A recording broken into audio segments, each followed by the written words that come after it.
Hello traders and welcome to the market opening preview on a Monday, July 27, 2015 as we start our brand new trading week.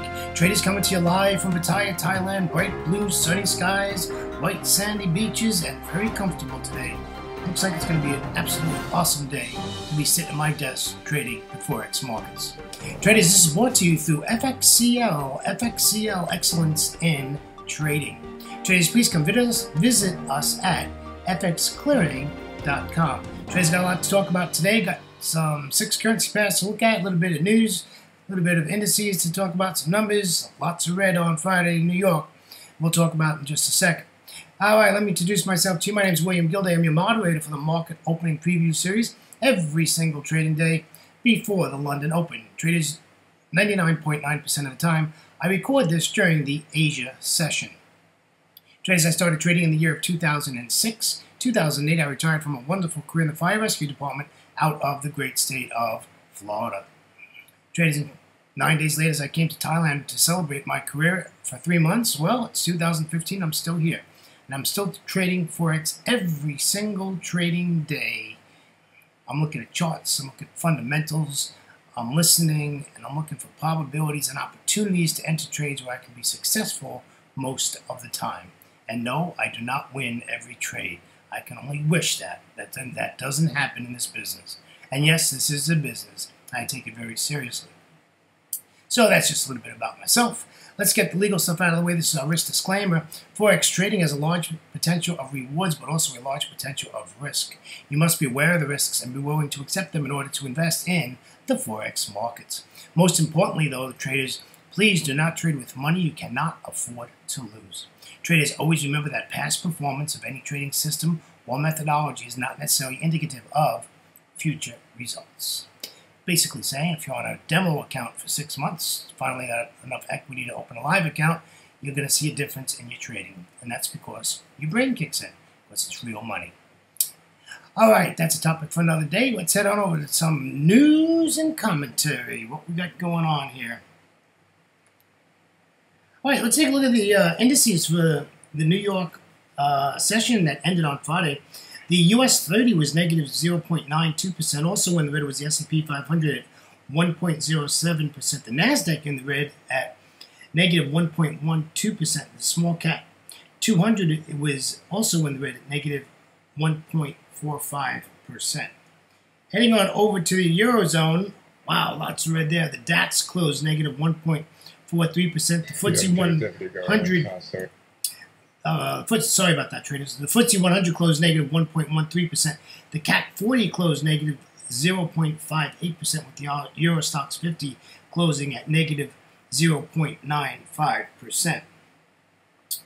Traders, let's head on over to Asia. Remember, these countries are currently trading as all markets are open. The Nikkei 225 is negative 0.58% at the current time. The S&P ASX 200 out of Australia is just barely in the red at 0.09%. The Shanghai is negative 2.10%, and the Hang Seng is negative 1.57%, and the Kospi out of Seoul is negative at 0.58%. That gives you some of our indices and some of the closings and openings that we have so far today. Let's talk about the economic calendar. Economic calendar has some IFO data 60 minutes into the London session, and we have core durable goods in the US session. So those are our 2 high impact data for today. So it's good we have some data, because we need data, we need news, and we need wobbleheads to speak in front of microphones and make comments, whether they're good or bad, because it moves the markets. Traders took a look at the charts today and very impressed with the charts. I think we have some really good trade setups today. I think it's going to be a good trading week. I think things are starting to level off now. I think the Greece thing is pretty much back to normal. We're not now worried about a Greek exit or anything like that. I think the creditors and everybody's sort of getting their act together. And, there's still some hurdles to go, but I don't think Greece leaving the Eurozone is now in the works. I think pretty much everything's pretty much in line. I think probably the next big thing, and this is just my opinion, that we're going to see is probably an election, and September, October, November. I think the Prime Minister is going to go for an election to get the people's support behind him. So that's what I see next. But as far as them leaving the Eurozone, I don't think it's going to happen. All right, let's take a look at some 30-minute charts. Remember, I used to do hourly charts, but we've moved to 30-minute charts. Why? Because I think our entries are a little bit better. Our take profit areas are different. They're a little less, but that doesn't mean you have to take profit, right? You don't want to trade my trade plans. You want to trade your trade plans. So if you do hit a take profit area on my charts, just trail it. Just keep moving your stop and trail it.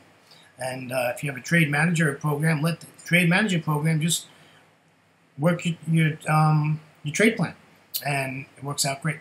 All right, as usual, we're going to start with the euro dollar. Euro dollar's in a sticky situation because it's basically where it was on Friday. The trade plan worked on Friday. It did come to a take profit area. Now it's bounced back up again. It looked like in New York, and now we're sideways, and now we have a big blue candle in Asia. So, you know, if you look left of the chart, this is just an ugly chart. So basically, we have two trade plans, and one of them is, one of the issues is that if you look at the daily chart, it's sitting on a daily pivot point. It can't get through it, and that's why we keep getting these bounces. So what I'm looking for here is I'm looking for a break of the trend line, and if it breaks it, gives me a retest. Now that is really important in this trade, that we get a retest. We can take it up to that top yellow line, which is resistance, and that is at 1.1015, right? So that's where you would look to get out of there. The other one is if it breaks below the daily pivot point at 1.0957, we'll sell it, and we'll look to get out at the 200 exponential moving average. But if it gets below that, we're looking at the daily S2, where I would look to get out for sure at that point. Probably about 10 or 7 pips before the daily S2, I'd get out. So you got two trade plans on the euro today in both directions because, folks, I have no idea where it's going, and I'm not predicting where it's going. I can't predict where the markets are going to go. We just try to use probabilities in our favor, and I don't know what this is going to do. This is an ugly, ugly chart if you take a look at it left of current price. All right, let's take a look at the pound dollar. The pound's been really nice last week. Nice trending motion to the downside. I like where price is right now. It's above my my entry for the short side, and that's okay. I don't care if it goes all the way up to the 200 exponential moving average. We're going to sell this, right? This is in a downtrend, so we'll sell it. Keep an eye on your daily chart. We want to take profit at the daily S2 at 1.5473, and we want to get in the trade at 1.5531.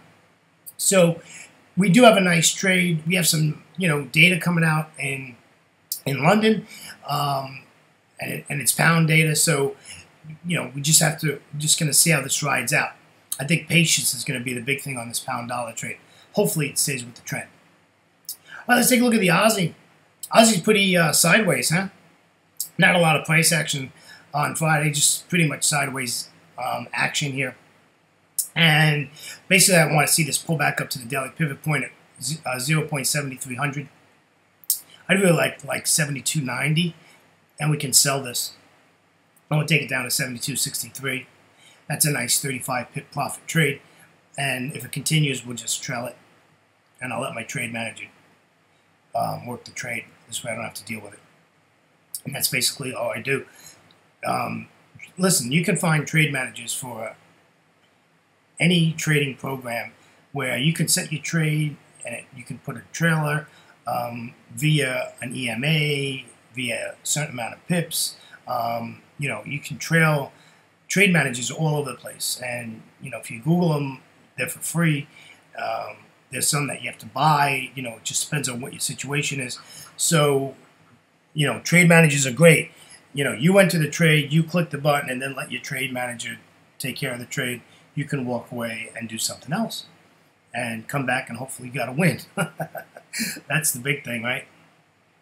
All right, let's move on. Take a look at the Euro Aussie. What an up move this thing has made, and is just blasting, skyrocketing to the upside. It's It's at a resistance level here, though, at 5,100. It can't break through it. So I really want to see this pull back to the 50% fib, and also that's also the daily pivot point at 50.23. So, I mean, this is a nice 60-plus pip trade if it works.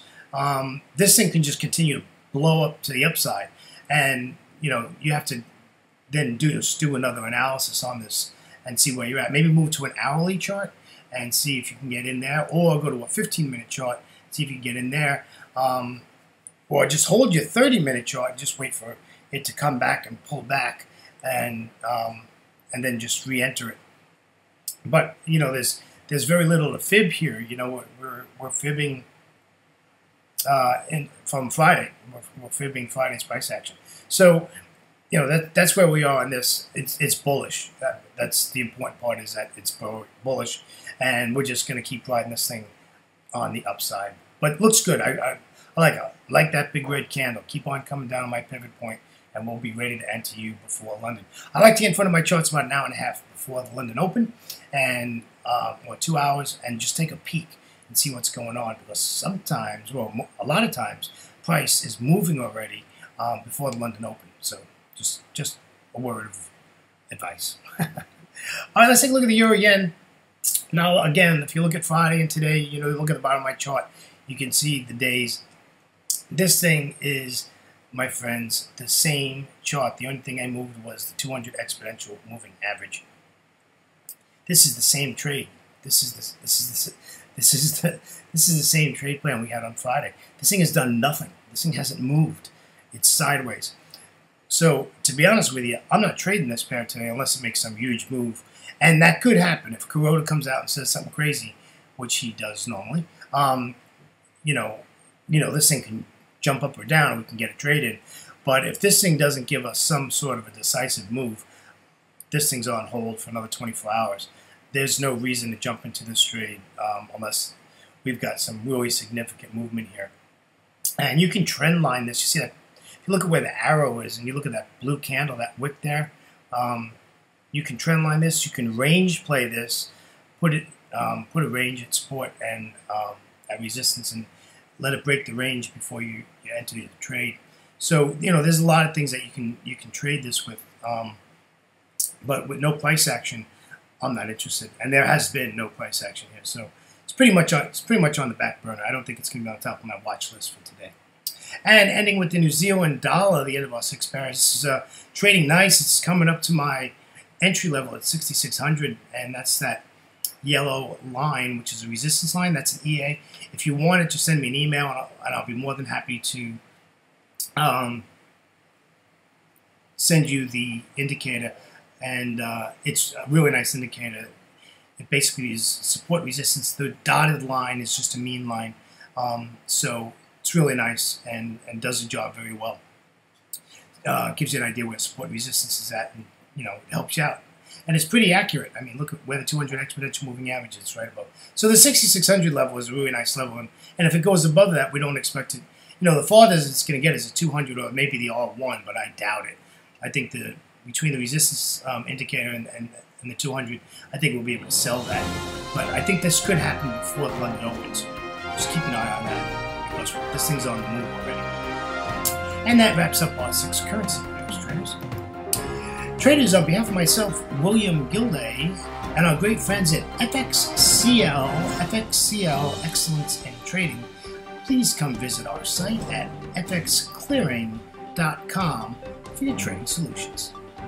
Traders, have a great trading day, and always remember to trade smart and not hard. Traders, catch you next time. Have a great trading day. Take care now. Bye-bye.